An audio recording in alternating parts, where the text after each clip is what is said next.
अस्सलाम दोस्तों, मैं हूं एम के रेडन and welcome to fight cast.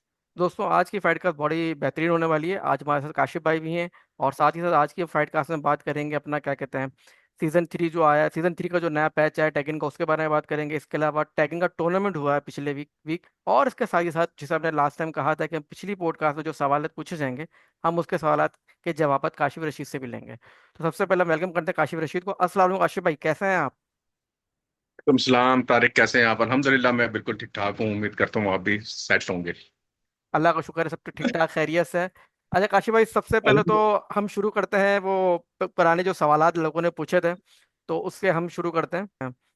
Usama थे लास्ट, उन्होंने कमेंट किया था कि वो सबसे ज़्यादा बहुत खुश है उस चीज़ से जो फ्रेम परफेक्ट वाली जो हमने बात करी थी, तो वो बड़ा इस चीज़ को पॉजिटिव लेके गए और वो ये समझते हैं कि ये एक बहुत बड़ा स्टेप लिया गया है फ्रेम परफेक्ट की टीम की तरफ से। ठीक है, और उनका जी जी। दूसरा सवाल उनका ये कि वो आपकी डिसएग्री कर गए हैं एक पैच वाली बात से सीजन 3 के हवाले से। तो मैं चाहता हूँ आप इन दोनों सवालों का जवाब देते हैं जरा। सबसे पहले तो मैं थैंक यू कहूंगा उन भाई को कि जिन्होंने फ्रेम परफेक्ट वालों को जो है अप्रिशिएट किया कि उन्होंने एक अच्छा काम किया है। और हम भी जो है ना, यही कहेंगे कि यार उनका वाकई बड़ा अच्छा काम है। दूसरा, जहाँ भाई ने डिक्स से एग्री किया कि सीजन 3 में अगर उन्होंने ऐसे बैलेंस या चीजें नहीं दी जो उनके मुताबिक नहीं है, तो सबसे पहले तो मैं इस तनकीद को तो पॉजिटिव लूंगा, ठीक है, क्योंकि उन्होंने प्रोग्राम देखा और वो गेम को समझते हैं। इस वजह से उन्होंने ये क्वेश्चन किया। सही। और जहां तक किया कि बैलेंस नहीं किया, बैलेंस के देखें, मैंने उस जवाब में ये कहा भी था कि इनको पूरा ये साल लग जाएगा इसको बैलेंस करते हुए, ठीक है। अभी रिसेंट पैच आया है, आपको पता है, 2-3 दिन पहले। उसमें कितनी चीजें नर्फ की हैं और गेम को बहुत हद तक जो है ना एक पॉजिटिव डायरेक्शन की तरफ वो लेके जा रहे हैं। आपने उस चीज को भी नोट किया होगा कि बहुत सारे जो एक्स्ट्रा डैमेज के जो कॉम्बोज थे, ऑप्शंस थे, हीट हीट इंगेजर वगैरह जो थे, उन्होंने सब को नर्फ कर दिया। खासतौर पे ज्यादा जो इस पे नजला गिरा है ना इस पैच का, वो हाव रैंक पे और लॉ पे गिरा है। आय हाय। इसके अलावा और भी बहुत सारे करेक्टर हैं जिनको जरूरत है नर्फ, मजीद नर्फ होने की। वो बच गए हैं, लेकिन अपकमिंग पैच में जिस तरह विक्टर है, किंग है, इन पर भी ये नजला गिरने वाला है। तो मेरे ख्याल है वो करेक्टर जिनके मेन है वो भी तैयार हैं। सही सही।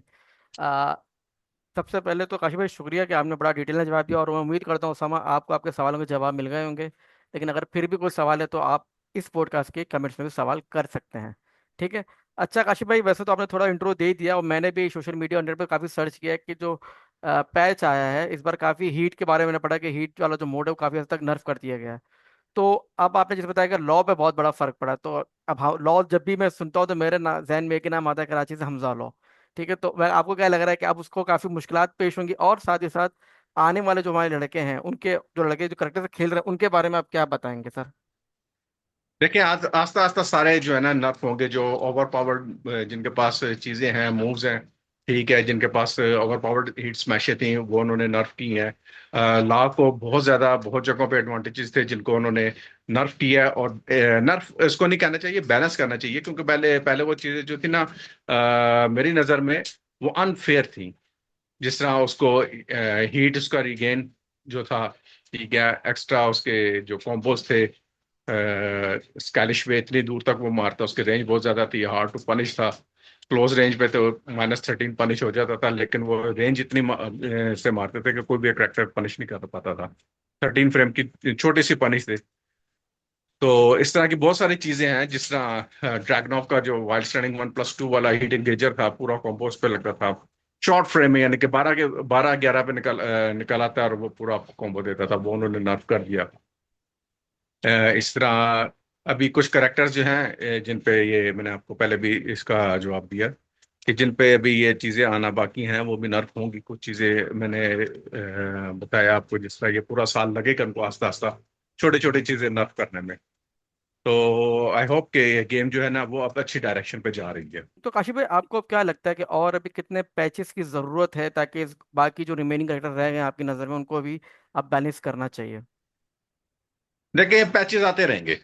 सही। ये एक नहीं है कि कोई फाइनल पैच आ गया और उस पर ये सारा चीज गेम बैलेंस होगी, नहीं। ये अगले जो 3-4 सीजन उन्होंने ये टोटल चलानी है गेम, तो ये सारे पे पैचेस वगैरह आते रहेंगे और ये चीजें बैलेंस होती रहेंगी। कुछ पुराने करेक्टर्स होंगे, कुछ नए करेक्टर्स आएंगे, उनकी चीजें डिस्कवर होंगी। देखें जो डेव टीम होती है और उनके जो गेम मैकेनिक्स को चेक करने वाले होते हैं प्लेयर्स, वो तो जो चीजें डिस्कवर कर सकते होते हैं तो वो कर लेते हैं उसको बैलेंस। लेकिन असल गेम तो उस वक्त निकल के सामने आती है जब गेम प्लेयर्स के हाथ में आती है। प्लेयर निकालते हैं सारे प्लस माइनस इसके। तो आप सोशल मीडिया ट्विटर वगैरह खासतौर पर देख लें कि बकायदा इसके लिए एक इन्होंने हैशटैग बनाया होता है, टेकन एट रिपोर्ट का। तो जो भी आपको नए पैच के साथ कोई भी ऐसी चीज जो बग होती है या कोई ऐसी ओवर पावर्ड चीज है या जिसको फेयर नहीं समझा जाता, उसको हैशटैग के साथ आप वहां पर पोस्ट कर सकते हैं। नैमको की डेव टीम जो है उसको वो फॉलो अप ले रही होती है। उसका डिस्कॉर्ड पे भी इनका एक सर्वर है जिस पे आप ये चीजें रिपोर्ट कर सकते हैं। चले, ये तो आपने बड़ा अच्छा था। चले काशिफ भाई, अब जरा बात करते हैं, पिछले हफ्ते टूर्नामेंट हुआ TCL का टेकन 8 का, तो उसकी जरा हाईलाइट्स बताएं क्या है। फिर मैं आपसे कुछ सवाल पूछूंगा कि अब जो सीजन नया आया, नया सीजन जो भी पैच आया है, फिर उसके मुताबिक और भी मजीद सवाल करूंगा, लेकिन पहले इस टूर्नामेंट के बारे में बताएं। टूर्नामेंट तो आई थिंक जितने भी टेकन के फैन हैं उन्होंने सबने देखा। कराची का जो क्वालिफायर था वो फॉक्सी ने जीता, जबकि ग्रैंड फाइनल्स जो थे लाहौर में पहले क्वालिफायर्स हुए फिर वो ग्रैंड फाइनल्स हुए यहाँ पर, तो वो काशी स्नेक ने जीता है। और वो बहुत ही जबरदस्त किस्म का उसने गेम प्ले वहां पर दिखाया कि क्या बात है। बड़े नामों को उसने बीट किया। आतिफ भट्ट को जिस तरह उसने फाइनल में आतिफ भट्ट को हराया, तो बहुत बड़ी अचीवमेंट है उसकी। ओ, काशी स्नेक ने इतना बड़ा टाइटल जो है इतने बड़े प्लेयर्स के अंदर से ये निकाल लिया। तो यानी कि हम ये कह सकते हैं कि जो पिछले हफ्ते जो टेकन 8 का जो टूर्नामेंट, उसमें कप सेट देखने को मिला लोगों को। जी, ये प्लेयर जो नए आ रहे हैं और पुराने के खेलने वाले हैं उनको लिए आसान बिल्कुल नहीं होता। हमेशा कोई ना कोई एक ऐसी नई चीज या ऐसा कोई प्लेयर निकाला था जो इनके लिए परेशानी का बायस बनता है। तो अंडरग्राउंड तो सारे तैयारी कर रहे होते हैं, लेकिन जब टूर्नामेंट का आपको पता है कि उसका प्रेशर, उसकी फील्ड्स जो होती हैं और उसकी तैयारी वो अलग ही होती है। और उसमें जो छुपे हुए जेम्स होते हैं वो टूर्नामेंट के अंदर बड़े खुल के बाहर आते हैं। तो वो कोई भी आपको सरप्राइज देने में ना आप हिचकिचाता नहीं, आपको कब सरप्राइज मिलता है आप परेशान हो जाते हैं। तो काशिफ भाई, ये जो भी टूर्नामेंट हुआ, इसमें सबसे ज्यादा कौन सा करेक्टर लोगों ने पिक किया है? करेक्टर पिक कौन सा आ रहा है? देखिए जिस तरह मुख्तलिफ प्लेयर्स हैं यहाँ पर जो अपने जिसको कहते हैं करेक्टर स्पेशलिस्ट हैं, और कुछ ऐसे हैं जो मल्टीपल करेक्टर्स खेलते हैं। जिस तरह आतिफ भट्ट है वो मल्टीपल करेक्टर्स खेलते हैं, उसने फाइनल लॉ के साथ खेला है। जबकि काशिश ने स्नेक जो टेकनेट में जैक से खेला था और एक दो और मुख्तलिफ करेक्टर्स भी उसने ट्राई किए, लेकिन उसने योशिमित्सु से खेला ये ग्रैंड फाइनल और वो जीत लिया। इसका इतना बड़ा टूर्नामेंट हुआ, लेकिन मुझे जहाँ जो चीज़ मायूब लगी कि इन्होंने एक तो फॉर्मेट जो है ना उसको टूर्नामेंट ग्रेड पर रखना चाहिए था। इन्होंने फर्स्ट टू थ्री लेकिन नॉकआउट सिस्टम पहले फेज में रखा, सेकंड फेज में इन्होंने फिर जाके डबल एलिमिनेशन किया। प्लेयर ज्यादा भी हों तो उसकी वजह से इस किस्म के मसाइल आते हैं, कंपनीज को करना पड़ता है, क्योंकि ये टूर्नामेंट जो था ये लोकल लेवल पे था, कोई टेकन वर्ल्ड टूर का हिस्सा नहीं था कि वहाँ पर टेकन वर्ल्ड टूर के रूल्स अप्लाई किए जाएं। लेकिन हमारे जो प्लेयर्स होते हैं उनकी तैयारी जो होती है ना वो टूर्नामेंट के हिसाब से ही होती है। उन्होंने उनका एक मोमेंटम बना होता है टूर्नामेंट का कि हमने किस तरह टूर्नामेंट लेके चलना है। उनकी तैयारी पूरी जिंदगी इसी तरह ही होती है। लेकिन जिस तरह के सरप्राइज टूर्नामेंट हो जाए, सिंगल इलिमिनेशन या वन पॉइंट नॉकआउट, तो इसके ये ना अच्छे बड़े प्लेयरों को लिए भी ना परेशानी का बायस बनती है। तो इस चीज को नेक्स्ट टाइम जो है ना कंपनीज या कोई भी आते हैं टूर्नामेंट ऑर्गेनाइजर, उनको देखना चाहिए कि हमने फॉर्मेट कौन सा फॉलो करना है। काश भाई, सवाल तो खैर मुझे पहले पूछना था, लेकिन अभी मुझे अभी बातों से याद आया। दो सवाल है, एक तो ये कि टोटल नंबर ऑफ प्लेयर्स कितने थे, और दूसरा ये जो लास्ट टाइम जो क्वालिफाई करके गए थे कराची से फॉक्सी, इनकी कैसी कारकर्दगी रही इस बार टूर्नामेंट में? फॉक्सी आई थिंक 17th पे था या 16th पे था, सही तरह मुझे याद नहीं। दूसरा नंबर ऑफ पार्टिसिपेंट्स, क्योंकि स्मैश को मैंने फॉलो नहीं किया, मैं तो डायरेक्ट स्ट्रीम और लड़कों की फीडबैक और बाकी जो सोशल मीडिया पे खासतौर पे ट्विटर पे जो चीज़ें सामने आ रही थी मैं उनको फॉलो कर रहा था। तो ये सारी मालूमात तो सारी उधर से ही इकट्ठी की हैं। और कुछ मैचेस जो उन्होंने मुख्तलिफ लड़कों ने वहाँ पर मौके पे रिकॉर्ड किए थे मोबाइलों से, क्योंकि ये स्ट्रीम भी नहीं हुआ था हाँ जी। टूर्नामेंट। तो वो हमने मैचेस भी जो है लड़कों की मोबाइल रिकॉर्डिंग से जो उन्होंने अपने यूट्यूब चैनल पर डाले हैं, तो उस पे हमने देखे हैं। अच्छा काशिफ भाई, एक सवाल मेरे जहन में आया है कि देखिए, मैं सोच रहा हूँ कि मैं एक टूर्नामेंट जी जी करवाऊँ, ठीक है, और मैं चाह रहा हूँ टूर्नामेंट ना ऑनलाइन हो। देखिए जी मुझे जी। ये लगता है कि अब ठीक है, पंजाब साइड पे काफ़ी सेंटर वगैरह हैं जो खेले जाते हैं, लेकिन कराची में तो सेंटर नहीं है। तो मैं सोच रहा हूँ, आपका मशवरा लेना हम्म। चाहूँगा कि अगर मैं टूर्नामेंट कर रहा हूँ ऑनलाइन, चाहे वो टेकन हो, स्ट्रीट फाइटर 6 हो, या फिर फेडरल फुरी है, किंग ऑफ फाइटर वगैरह जो गेम कराची में पाकिस्तान से खेले जाते हैं। तो आपकी क्या राय है कि इस तरह टूर्नामेंट यहाँ पे कामयाब हो सकते हैं, जिसमें हम एंट्री फीस वगैरह भी नहीं लेंगे, सिर्फ एक सिंपल टूर्नामेंट कराएंगे? ठीक है, तो इसमें आपकी क्या राय है? देखिए, मुफ्त के जो टूर्नामेंट है ना यहाँ पर, मैं आपको बता दूं, उसमें इतनी ज्यादा खप होती है। एक तो सीरियस नहीं लिया जाता, ठीक हम्म। है। दूसरा, यहाँ पर इंटरनेट कनेक्शंस जो है वो अजीबोगरीब किस्म का है। एक का जो सर्वर प्रोवाइडर है उसकी दूसरे के साथ पिंग ठीक नहीं आती, किसी की दो के साथ आती है, तीन के साथ नहीं आती।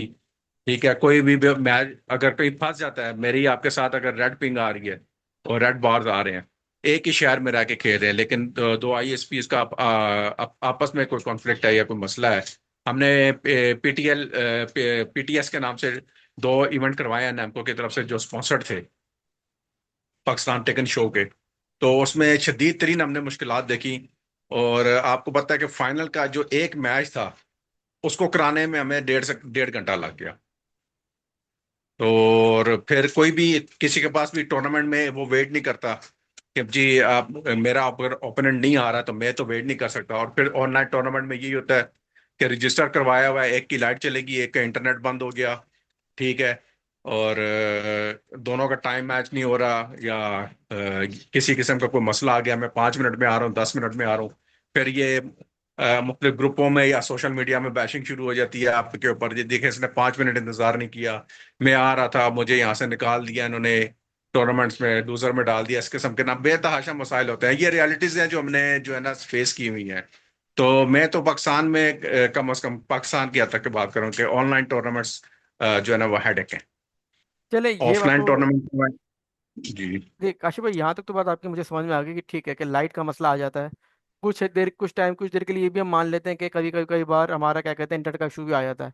लेकिन ये जी। बात मेरी समझ से बाहर है बिल्कुल ही कि आप ये कह रहे हैं कि लड़के जो फिर जो है यहाँ पर, ऐसा होता है कि नहीं यार वो मुझे मेरे लिए रुका नहीं, और सीरियस भी लेते हैं। भाई अगर वो विनिंग प्राइस दे रहा है आपको तो भी ऐसा होता है? ये आप टैगन के हिसाब से बता रहे हैं या ओवरऑल बता रहे हैं? ये भी बता दें जरा मुझे आप, ये आपकी राय सर, किस चीज़ के ओवरऑल, ऊपर? ये ओवरऑल है। ओवरऑल है आपकी यहाँ राय? पर ऑफलाइन टूर्नामेंट में जनाब लोग मसाइल बना देते, तो ये तो फिर ऑनलाइन टूर्नामेंट जिसमें किसी भी बात का बंधकड़ बनाना जो है ना बड़ा आसान होता है। सही सही सही। चले एक मसला एक बंदा दूसरे पे छोड़ देता है कि इसका इंटरनेट सही नहीं है, दूसरा इस पे छोड़ देता है, ये इसका इंटरनेट सही नहीं है। तो ये यहाँ पर इस कम से कम पाकिस्तान की हद तक मैं बात कर रहा हूँ। दूसरे ममालिक में हो रहे हैं, टूर्नामेंट वगैरह होते हैं, वो मैनेज करते हैं। हर बंदा अपनी आईडी से, अपने पीसी से या अपने कंसोल से आके खेल रहा होता है। लेकिन यहाँ पर ये जो हमने एक्सपीरियंस करके देखे, ये तो हमने आज से 4 साल 5 साल पहले करके देखे, कामयाब नहीं है। और आज तक, आज की डेट तक बता दूं कि यहाँ पर करवा लें आप, लेकिन जिस किस्म की आपको हजीमतें उठाना पड़ेंगी, वो एक बार एक्सपीरियंस होने के बाद ही आपको आइडिया होगा। नहीं यार, ये तो नहीं, आपने अच्छा बता दिया। देखिए मैं क्योंकि ज़ाती तौर पर मॉडल कॉम्पिटिटिव टूर्नामेंट्स खेलता हूँ, क्योंकि मॉडल पाकिस्तान के साथ खेला नहीं जाता, लेकिन दुनिया में बाकी जगहों खेला जी। जाता है, तो मैंने काफ़ी खेला है। इवन मैंने अपने 30 MB कनेक्शन के साथ मैंने यूएस का भी खेला, और बहुत अच्छी पिंग के साथ खेला है, मतलब कोई लैग नहीं आया। लेकिन चले, मैं आप फिर भी आपकी बात तस्लीम इसलिए करता हूँ क्योंकि कुछ ऑफलाइन टूर्नामेंट का तजुर्बा मेरा भी रहा है। इसमें लड़के टाइम पे नहीं आते, पैसा देने के बावजूद भी। तो ये मेरा सब कुछ वाकया रह चुका है। तो लेकिन फिर भी मैं समझता हूँ कि एक चांस देना चाहिए। तो मैं एक चांस इंशाल्लाह इस बार आने वाले टाइम में मैं टूर्नामेंट करवाऊंगा। अब वो किस गेम का कराऊंगा मुझे देखना पड़ेगा, या तो मैं टैगन कराऊँ, या एसएफसी, या फिर आजकल गेम चल रहा है फेडरल फ्री वाला जो नया गेम आया है वो चल रहा है, तो शायद उनमें से किसी एक का मैं टूर्नामेंट जरूर कराऊंगा। और उम्मीद करता हूँ लड़के का रिस्पॉन्स अच्छा है, और उस पर भी हम फिर आगे जाके एक अच्छी पॉडकास्ट पे बात हो सकती है। तो काशी भाई, इसी के साथ मैं अपनी पॉडकास्ट इख्तिताम पे लाता हूँ। आप कुछ कहना चाह रहे I wish you best of luck कि आप टूर्नामेंट करवाएं, अल्लाह करे वो कामयाबी की तरफ जाए। कम से कम लड़के कोई इसको सीरियस इसके मुतालिक हों कि ऑनलाइन टूर्नामेंट जो है आगे आने वाले वक्तों में ऑनलाइन टूर्नामेंट्स बहुत ज्यादा होने हैं, तो लोग उसके लिए तैयारी करें। लेकिन पाकिस्तान का सीन जो है ना वो पूरी दुनिया से टोटली डिफरेंट है। तो मैंने तो यहाँ के जो है ना माहौल, उसके हिसाब से अपनी राय का इजहार किया इस पे। नहीं नहीं, मैं आपकी जो इज़हार है राय वो बिल्कुल मुझे सही लग रही है, लेकिन बस एक क्या कि मैं नहीं चाहता कोई ये बोलेगा यार किसी ने कराया नहीं, उसी तनकीद कर दी। तो मैं चाहता हूँ कि कराएंगे इंशाल्लाह, और देखेंगे कि भाई जी क्या वो जी। लोगों का क्या रिस्पांस आता है। और अगर रिस्पांस वाकई वैसे मिला जैसा बता रहे हैं, तो फिर वही बात है कि हम लोग अच्छा तो खेल सकते हैं, लेकिन हम खेलना तो जानते हैं, लेकिन हमें ये नहीं पता कि वक्त के साथ कैसे चलना है। मैं समझता हूँ ये फिर बहुत बैड सीन हमारे लिए। जी जी, वक्त सिखा देता है बहुत सारी चीजें चले आपको चले। को इंशाल्लाह। ये बेहतर करेंगे लड़के, लेकिन वक्त सिखा देता है। ठीक। ओके काशिफ भाई, बहुत शुक्रिया आपका फाइट का ज्वाइन करने का। इंशाल्लाह मिलते हैं नेक्स्ट क्लास में। अपना ख्याल कीजिए। अल्लाह हाफिज। अल्लाह हाफिज।